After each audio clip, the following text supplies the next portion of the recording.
Bonsoir, bonsoir et bienvenue sur ma modeste petite chaîne. Aujourd'hui, on va s'envoyer un nouveau display et pas n'importe lequel. Donc la nouvelle extension Innistrad Midnight Hunt. Donc je le sors forcément après beaucoup d'autres qui font de la version francophone. Comme d'habitude, je les ouvre en version English. Et donc, on remarque déjà un premier petit truc, ils ont compacté complètement ces éditions de 7 boosters. Alors, pas de crainte, il y en a toujours 30 normalement.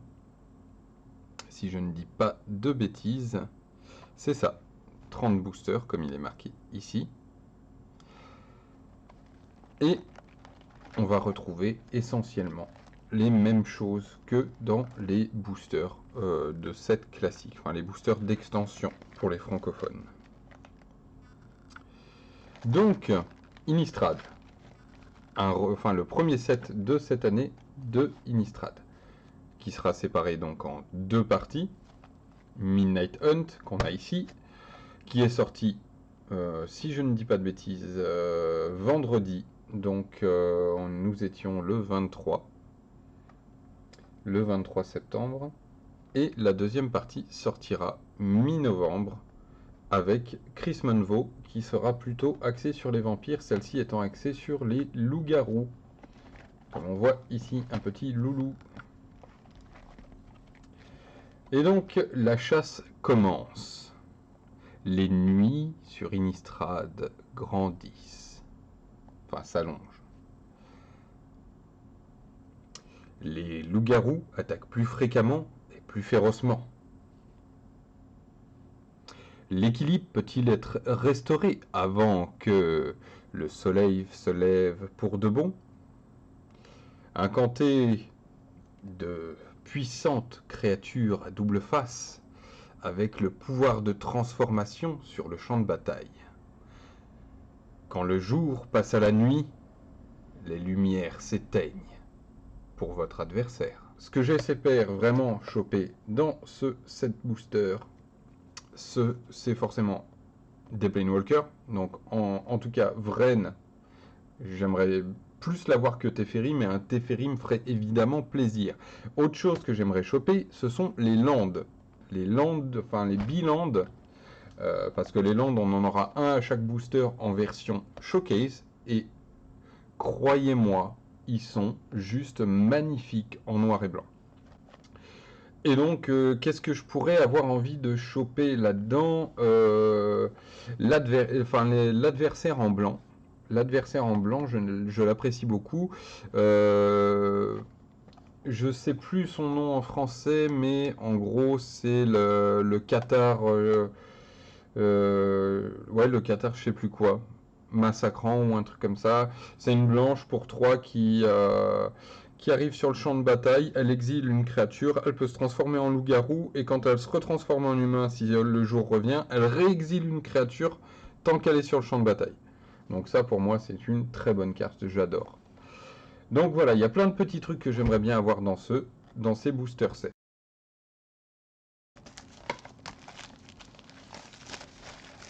En même temps, j'ai été l'acheter en magasin. Ça m'a été remis de la main à la main.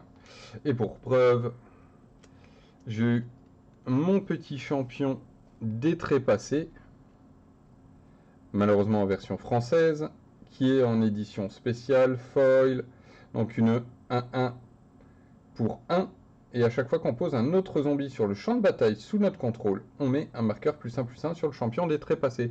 Autant dire que dans un deck comme on a l'habitude de les voir avec du zombie, et en plus avec la nouvelle stratégie des zombies decade qui peuvent arriver avec un petit peu n'importe quoi, en tout cas en Dimir, ça peut vite devenir un gros ton. S'il n'est pas géré très très tôt dans la partie. Et donc, tadam, voici notre display. Et c'est plus compact, mais c'est toujours aussi lourd. Hop, oh la vache. Plus difficile à prendre. Donc ici, nous avons 1, 2, 3, 4, 5, 6, 7, 8, 9, 10 boosters. 10 boosters. Certainement 1, 2, 3, 4, 5, 6, 7, 8, 9, 10 boosters. Waouh, quelle surprise! Et ici, 1, 2, 3, 4, 5, 6, 7, 8, 9, 10 boosters. Oh là là là là. Quel suspense cela était. Non, pas du tout, hein. En vrai, on était quasi certain d'avoir des boosters. Comme d'habitude, on va garder, hop, nos foils, enfin nos foils, nos rares, mythiques rares, avec ça, bien protégés, avec des mains propres, pour pas dégueulasser le tout. On sait jamais qu'on tombe sur une dinguerie. Et on commence tout de suite, premier booster. Alors, qu'est-ce qu'on va retrouver dans ces boosters? Forcément, comme d'habitude dans les paquets de 7, les cartes avec une carte art. Et voilà les fameux terrains dont je vous parlais, les terrains showcase qui pour moi sont juste magnifiques. Ils sont juste magnifiques. J'espère que j'en aurai quelques-uns de chaque sorte. Donc on va passer vite fait sur les communes. Celle-ci est très sympathique. Pour 4, c'est une 2-1. Quand elle arrive sur le champ de bataille, on retourne un instant tout un sort de sorcellerie, donc un rituel, depuis le cimetière jusque dans la main. Donc ça, c'est très bien. Là aussi, c'est sympa. Hop. Donc là, on est déjà dans les Unco. Ça, c'était une Unco. Ouais, déjà. Hop, donc, on a eu 3 communes. Une, 2... Ah non, encore une commune. Donc la Ruffiane des Tavernes. Enfin, on risque de la revoir souvent. Là, c'est un humain. Quand il entre sur le champ de bataille en meule de cartes. Et quand on caste un spell depuis le cimetière, on engage une créature que l'on ne contrôle pas. Et il disturbe pour 1, ça veut dire que s'il meurt, on l'envoie au cimetière et il revient comme ça. Une 3-1 vol, et il ne peut bloquer que les créatures avec le vol, et s'il vient à mourir, eh bien il est exilé. Donc voilà. Hop, hop, hop. Alors, les fameuses showcase. Pof. Très sympathique. Avec la portée. Je les trouve très belles. Donc la Ruffiane des Tavernes, encore une fois, c'est la même. C'est la même. Hop. Celle-ci et celle-ci. Voilà, je vais le montrer. Ce sont les mêmes. Voilà, donc 2 dans le même pack. On va préférer autre chose, hein, je vais pas vous le cacher. Un artefact, pardon, pour 1. Quand il entre sur le champ de bataille, on choisit un nom de carte. Enfin, les habilités activées donc les capacités à activer de la source avec le nom choisi ne peuvent être activées à moins que ce soit des capacités de mana. Ouais. C'est pas ouf, c'est pas gueudin. C'est voilà. Et Storm Rider, pof. Donc un premier booster bof, très bof même. Mais néanmoins, et donc on a un petit jeton mini règle du jeu, hop, sur le côté. Mais néanmoins, ça reste une rare. Ça trouvera peut-être preneur chez quelqu'un un jour, on ne sait jamais. Donc autant la sleeve. Hop. Allez, deuxième booster. Hop, on va pas perdre de temps. Quand on sera passé sur des cartes qu'on a déjà vues, hein, on élimine. Ah, magnifique. Celle-ci, c'est un des adversaires, un des 4 adversaires, ou 5, je sais plus s'il y en a 5. Si, j'en ai déjà un, le vert, et ça c'est la rouge, qui permet de ramener, enfin de jeter des sorts depuis le cimetière sans payer leur coût de mana si on paye un coût supplémentaire lors de son arrivée en jeu. Hop. Un marais, magnifique marais. Hop. Electric Revelation, donc pour 3, en coût additionnel, on défausse une carte, on pioche 2 cartes et ça a le flashback pour 4. Merci, au revoir. Là, pour un, on regarde les 3 premières cartes de notre bibliothèque. On en met autant qu'on veut. Enfin, un nombre autant qu'on veut dans notre cimetière. Et le reste au-dessus de notre bibliothèque dans n'importe quel ordre. Et ça, le flashback pour 2. Jack-o'-lantern, pour un, on le sacrifie. Pop, pop, pop, pop, pop. On exile une carte de notre cimetière et on pioche une carte. Et pour un autre, on le sacrifie, on ajoute un mana de n'importe quelle couleur. Honnêtement, je le trouve bof, très très bof. Alors, le Nebelgast Intruder. Donc pour 3, 2, 1, flash avec le vol. Quand il entre sur le champ de bataille, une créature gagne -2, -0 jusqu'à la fin du tour.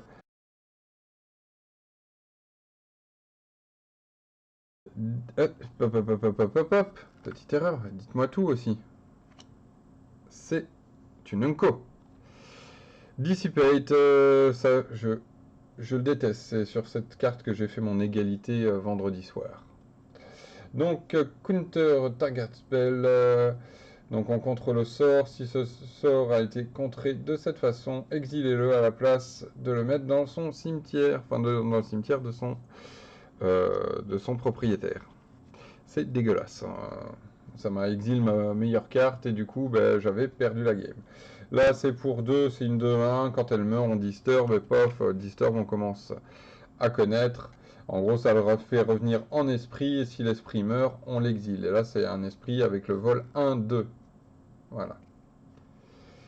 Voilà, c'est une commune. Très belle showcase. J'adore et j'ai joué cette carte vendredi soir. Elle est très très bien. Donc pour 3, je vais essayer de voir un petit peu au niveau des réglages parce que là je trouve qu'il y a un autofocus un poil dégueulasse. C'est mieux ici, c'est mieux à ce niveau. Alors menace avec le Daybond. Le Daybond en fait c'est la capacité, quand il n'y a pas encore de créature qui a lancé le cycle jour-nuit, paf, elle arrive sur le champ de bataille, cette carte va lancer le cycle jour-nuit. Et elle est sensible au cycle jour-nuit. Ça veut dire que de ce côté-là, elle sera du côté jour. Dès que la nuit passe, paf, on passe du côté nuit, c'est un loup-garou qui a la menace, le Nightbound, donc côté nuit, et ça devient une 4-4. 4-4 menace, franchement pour 3, c'est très bon. Sachant que si vous la lancez et que c'est déjà la nuit, paf, elle arrive direct 4-4. Donc ça, c'est une très bonne carte et c'est une commune.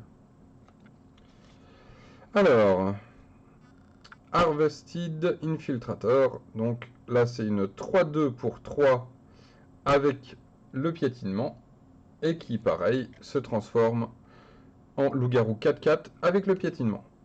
Toujours une commune. Et franchement, les showcases... alors, je sais pas comment, les Helios ou un truc comme ça doit être.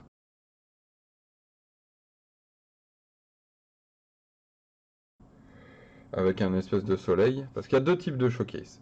Ah! Alors, ici, on a une carte mythique, mais de Commander. Donc, parce que c'est la petite nouveauté de ces boosters-là, il est possible de trouver des cartes de Commander à l'intérieur des paquets de 7. Alors, Héloïse Nephalia Sleut, et non pas Sleut. Donc pour 5, c'est une 4-4. Quand une autre créature que vous contrôlez meurt, on investigue. Donc on investigate. Donc ça c'est créer un jeton qui, on le sacrifie pour 2 et on pioche une carte. Et quand on sacrifie un jeton, on surveille un. On regarde la carte du dessus de notre bibliothèque et on peut la mettre dans notre cimetière.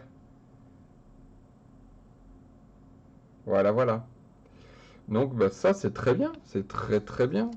Je ne la jouerai pas parce que je joue pas du Dimir en Commander, mais en tout cas pour le moment, je commence juste le Commander. Donc je suis plutôt occupé à faire mon deck Elf et mon deck équipement. Pop pop pop, Grafted Identity. Pour 4, en coût additionnel de ce sort, sacrifier une créature. Enchanter une créature, la créature vous contrôlez la créature enchantée et elle a +1/+1. Et donc ça vous permet de voler la créature d'un adversaire. C'est très sympa. Hop. Et en foil, on a le Hobbling Zombie que j'ai joué aussi, très sympathique. Parce que pour 3, c'est une 2-2 Death Touch et quand il meurt, on crée un jeton 2-2 zombie avec le Decade. C'est ces fameux zombies qui, s'ils attaquent, eh bien, ils meurent directement. Ils ne peuvent pas bloquer en plus. Donc, troisième paquet. Hop, une très jolie art. Encore une petite île bien sympathique. Ça par contre, je suis désolé, mais non, non, non, non, pas dans les boosters de 7 s'il vous plaît, c'est du vol. Ça, c'est du putain de vol dans les boosters de 7.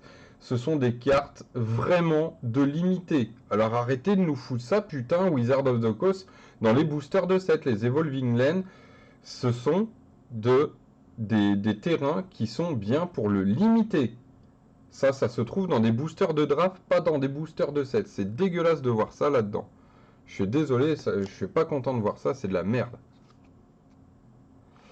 Donc, Eccentric Farmer, quand il entre sur le champ de bataille, on meule 3 cartes. Ensuite, vous pouvez retourner un land depuis votre cimetière jusque dans votre main. Hop. Et c'est une de 3 pour 3. Retour à la nature, donc pour 2 on détruit un artefact, ou on détruit un enchantement, ou on exile une carte depuis un cimetière, pour 2. Voilà. Donut Mentor, pour 3, pardon, c'est une 0-4, quand il entre sur le champ de bataille, on crée une 1-1 humain. Et pour 6, enfin la capacité Coven pour 6, donc une créature ciblée que l'on contrôle gagne +3/+3 avec le piétinement jusqu'à la fin du tour, seulement s'il y a 3 créatures avec des forces différentes. Celle-ci, je l'ai jouée, enfin à la paix, je suis tombé contre celle-là. C'est très fort au final, ça.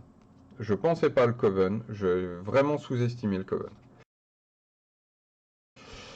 Donart Wardens, donc Celestia, donc pour 3, c'est une 3-3 Vigilance avec le Coven au début du combat.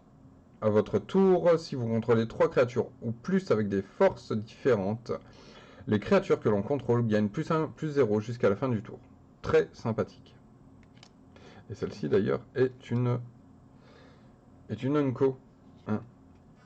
Gavanidon Guard, donc pour 3, c'est une 3-3 avec donc la parade 1. Si ce n'est ni le jour ni la nuit, ça devient le jour quand il arrive sur le champ de bataille. Et quand ça devient le jour ou la nuit, on regarde les 4 premières cartes de notre bibliothèque. On peut révéler une créature avec une mana de 3 ou moins parmi elles, la mettre dans notre main et le reste en bas de notre bibliothèque dans n'importe quel ordre. Est-ce que ça fait la mise au point un peu? J'ai l'impression que la mise au point est nulle à chier contre les murs.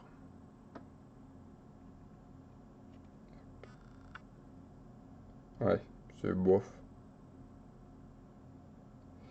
Faudra vraiment que je pense à investir dans du matos quand j'aurai la thune. Sunset Revelry pour 2. Cette carte a été assez vue, je pense, en limité. Si un adversaire a plus de vie que vous, vous gagnez 4 points de vie. Si un adversaire contrôle plus de créatures que vous, créez 2/1/1 blanche humain. Si un adversaire a plus de cartes dans sa main que vous, piochez une carte. Et ça, en gros, s'il y a toutes les conditions qui sont remplies, on fait les 3. C'est très sympa en limité. Ah, la showcase Untamer. Donc pour 3, une 3-3 avec le piétinement. Pour 4, on met un marqueur +1/+1 sur une créature ciblée. Paf, on la retourne, ça devient une 4-4. Qui dit qu'elle a le piétinement, que les autres loups et loups-garous que l'on contrôle ont le piétinement. Et pour 4, on met encore un +1/+1 sur une créature que l'on contrôle. Très sympathique et très belle carte. Candlegrove Witch. Candlegrove, pardon, Witch. Pour 2, c'est une 2/2 avec le Coven au début de notre combat. Si nous contrôlons 3 créatures avec des forces différentes, machin, elles gagnent le vol jusqu'à la fin du tour. Ça, c'est pareil, en limité, c'est très très bon. Consuming Blob. Donc pour 5, c'est une X+1. Donc je vais vous le dire parce que décidément, voilà, je vais essayer de régler la vidéo pour que en mettant ici, ce soit nickel, mais j'ai l'impression que la caméra a décidé d'en faire vraiment qu'à sa gueule. Ça va être le running gag de mes vidéos, ça va être enfin, la mise au point, elle pue du cul. Consuming block, sa force est égale au nombre de cartes, enfin de types de cartes dans votre cimetière et son endurance est égale à ce nombre plus 1. Donc, mettons que vous ayez 4 types de cartes différentes. C'est une 4-5.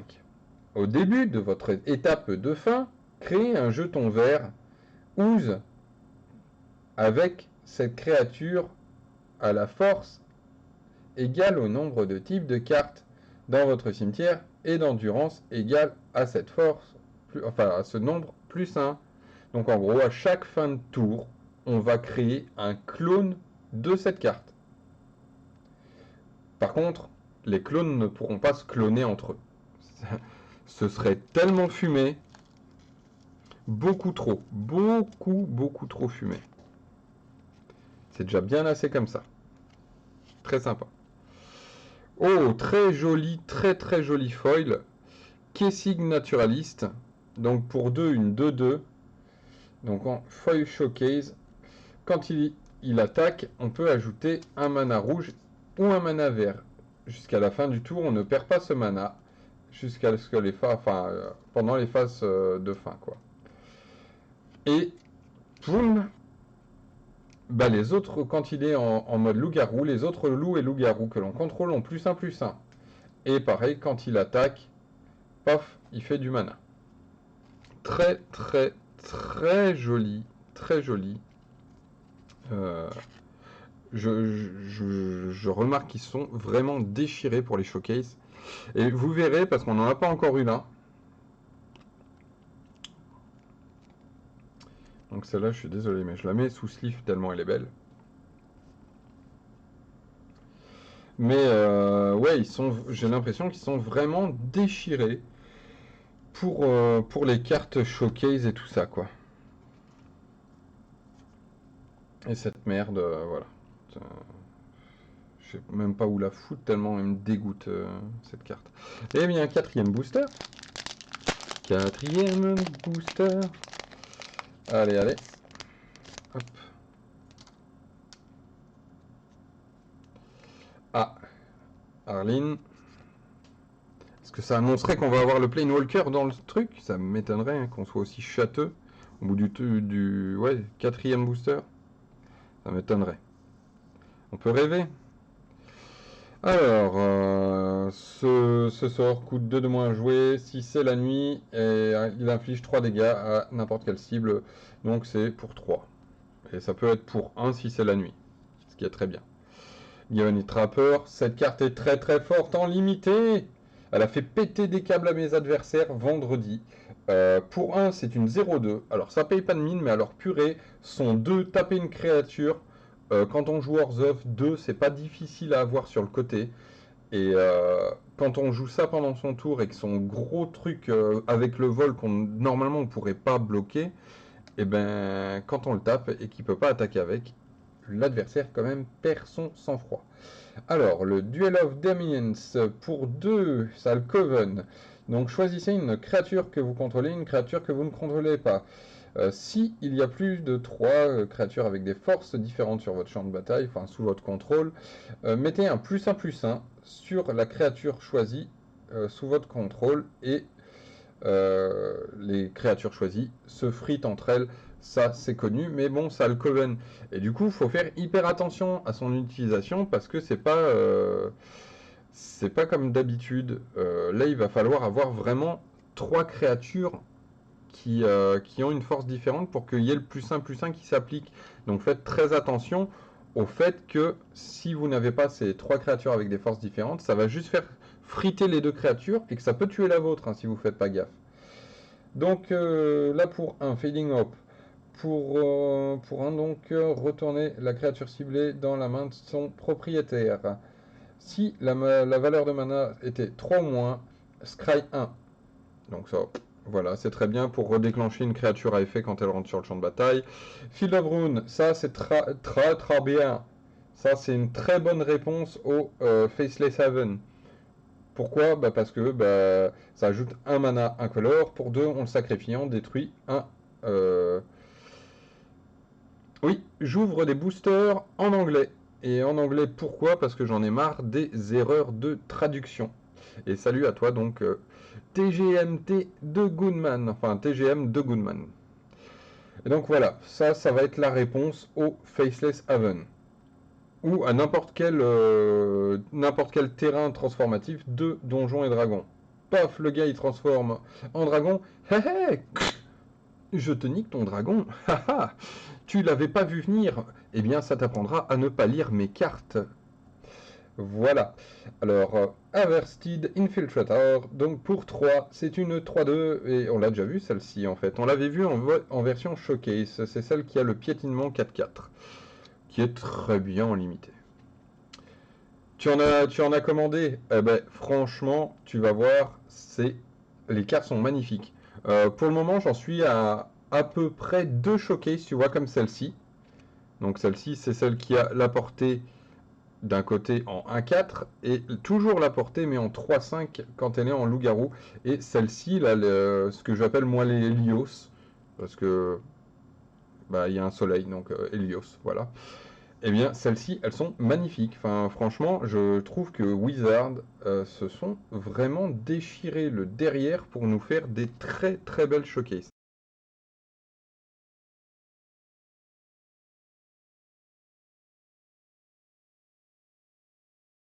Eh ben, une deuxième fois le casing naturaliste. Voilà, les showcases, mais franchement, c'est dinguerie. Alors, celle-là, je vais pas la mettre sous sleeve, mais celle-ci, je l'avais mise sous sleeve parce qu'elle est en plus en foil, enfin, elles sont magnifiques, quoi. Et j'espère que je vais en choper une, parce que depuis tout à l'heure, j'en parle, mais il y a une autre version, donc encore une showcase. Donc là, par contre, c'est... hop. Toi, reviens par ici, tu es une incommune, tu es surclassé. Donc Donart Rejuvenator, donc pour 4, une 2-4. Quand il entre sur le champ de bataille, on gagne 3 points de vie, ce qui n'est pas négligeable. Et on ajoute un mana de n'importe quelle couleur. Ce qui n'est pas négligeable du tout. En fait, celle-là est très très sympa à jouer. Surtout en limité, ça permet de splash très facilement. Oui, oui, oui, oui, oui, oui, oui. Donc ça fait partie des cartes. Ah ouais, sur Amazon, toi tu l'as pris. Alors, j'ai rien contre Amazon. J'ai rien contre Amazon, ça m'arrive d'acheter des trucs là-dessus aussi. Mais c'est vrai que moi j'ai tendance à préférer mes magasins de quartier pour, pour acheter en tout cas les cartes Magic. Entre autres pour une chose, c'est que tu vois quand tu vas acheter ta box que tu as précommandée dans un magasin, quand tu achètes une box en entier, on te file une carte promotionnelle du set en question avec un design unique. Donc par exemple, si je chope le champion des trépassés ce soir, ouais, c'est chiant. Ben, moi non plus, hein. Après, voilà, moi, le magasin le plus proche de moi, on va dire qu'il est à au moins 20 minutes de route. Donc voilà, très content, mon premier Biland en Slowland. Et c'est un Azorius, donc en plus, c'est une couleur que je vais jouer. Ça, c'est direct dans mon Commander équipement. C'est... Ah, les landes en double, tatatat, il m'en faut 4 au moins de chaque. Parce que comme je me lance dans le pionnier, donc il va me falloir assez bien des landes. Mais ça, tant que j'en ai qu'un, c'est dans mon commandeur. Paf, obligé. Hop, le Voldaren Unbusher. Pour 2, et je viens de voir une dinguerie. Je viens de voir une dinguerie derrière. Le Voldaren Unbusher, donc 2-2 pour 3. Quand il arrive sur le champ de bataille, si un adversaire a perdu de la vie ce tour-ci, il fait X dommages à une créature cible ou à un Planewalker ciblé, où X est le nombre de vampires que l'on contrôle, sachant que lui-même est un vampire. Donc s'il y a déjà un vampire sur le champ de bataille, bah c'est 2 dégâts à une créature, ce qui n'est pas négligeable. Et donc celle-ci par contre va là-haut parce qu'elle est foil. Et là, une carte de la liste. Et attention, c'est un terrain qui avait fait débat en GP celui-là. C'est pour ça qu'il a été redesigné. C'est un terrain, mais c'est un terrain créature. Parce que à la base, il était designé comme une forêt. Il y avait juste le petit 1-1 en bas qui changeait. Donc, voilà, c'est un terrain dryade qui est une créature aussi 1-1. Et elle est verte. Et quand on l'engage, on fait du mana. Et bah celle-ci, c'est direct sous sleeve aussi. Et donc ça, par exemple, c'est pas une carte de Innistrad, The Goodman, c'est une carte de la liste. Et les cartes de la liste, c'est une liste... Ah ouais, vert, pas rouge. Alors moi, j'ai tendance à pas jouer beaucoup vert, de base.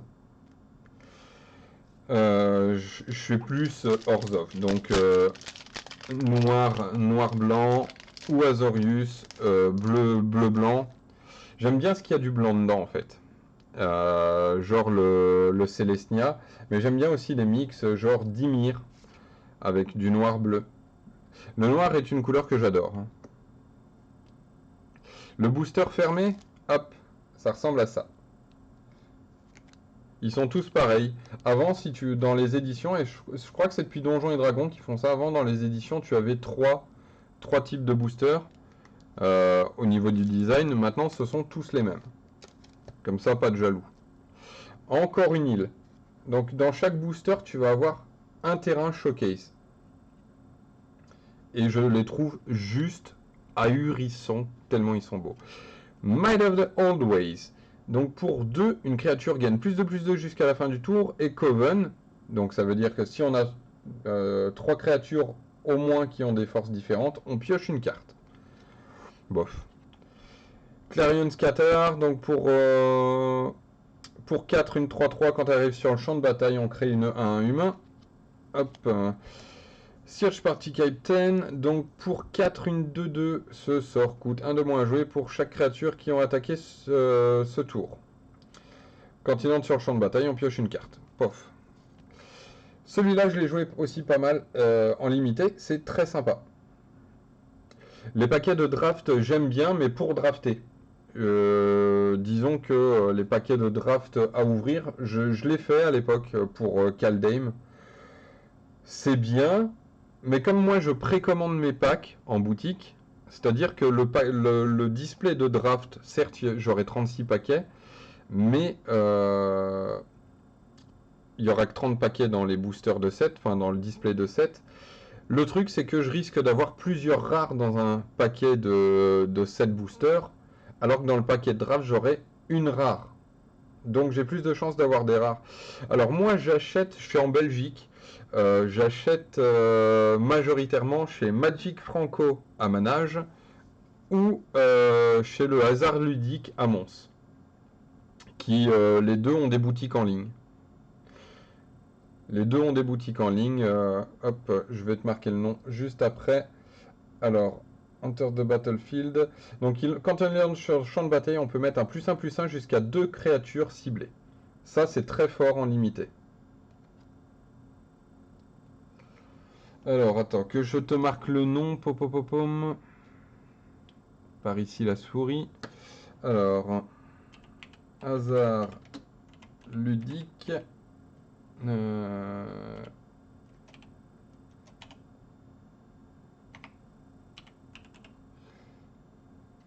Voilà, et l'autre que je te recommande vivement, et lui il fait en plus de la vente de cartes à l'unité, c'est mon cher Magic Franco. Hop, voilà. Ouais, mais c'est surtout pour les précommandes. Hein. Une fois que les précommandes sont passées, tu payes le prix normal. Hein. Donc là, pour 2, on a une 3-1 flash, et quand on peut payer 1 pour la sacrifier pour détruire un artefact ou un enchantement. Donc c'est très bien pour faire un bloc et sacrifier un truc, quoi.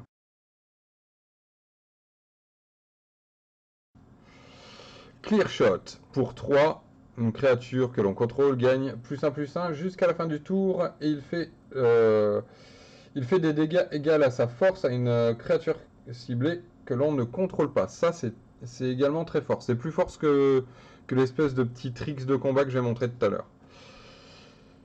Unnatural Moonrise, donc pour 2, ça c'est très bien dans les decks loup-garou. Ça va permettre de contrôler la nuit. Donc c'est un sort de sorcellerie. Donc on l'utilise comme un rituel. Ça devient la nuit. Jusqu'à la fin du tour, une créature gagne +1/+1 et gagne le piétinement. Et quand cette créature fait des dégâts à un joueur, piochez une carte. Donc avec le piétinement, ça va pas trop être dur de faire au moins 1 point de dégâts à un joueur. Et en plus, ça a le flashback pour 4. Donc mettons qu'on a réussi à jouer ça au tour... ouais, peut-être pas au tour 2, mais très tôt dans la partie, et ben très tôt après, on va pouvoir le rejouer. Donc ça, c'est très bien. Gelde Drifter, donc c'est pour 4, une 3-2 avec le vol, et elle disturb. Ça veut dire que quand elle meurt, on va payer son coût de disturb, et paf, ça devient une 2 de vol. Donc en gros, on a une 3 de vol qui a quand même le mérite de rester une 2 de vol si on la repaye du cimetière. Donc ça permet d'avoir un petit peu sur le terrain. Vengeful Strangler, donc pour 2, c'est une 2-1 qui ne peut pas bloquer. Quand elle meurt, on la retourne sur le champ de bataille transformé sous notre contrôle attaché à une créature ou un Planewalker de l'adversaire que l'on ne contrôle pas. Et qu'est-ce que ça fait? En fait, c'est un enchant. Donc, ça enchante une créature ou un Planewalker qu'un adversaire contrôle. Et au début de votre phase d'étape, la créature, enfin le contrôleur de la créature enchantée sacrifie un permanent non-land ou perd une vie, enfin perd un point de vie. Donc ça, en gros, ça va lui forcer, par exemple. Ouais, elle est très sympa, hein. Celle-là, quand tu as un Planewalker en face, tu lui attaches dessus. Et si l'autre n'arrive pas, enfin pas un deck qui retrouve des points de vie, il va avoir tendance à sacrifier son Planewalker si tu n'as pas d'autre réponse. Hop. Curse of the Leeches. Hop, et pas les litchis, les fruits. Donc pour 3, on enchante un joueur. Donc là, ça fait partie des 3 malédictions qui existent sur le set. On enchante un joueur. Quand ce... Hop, hop, hop, hop.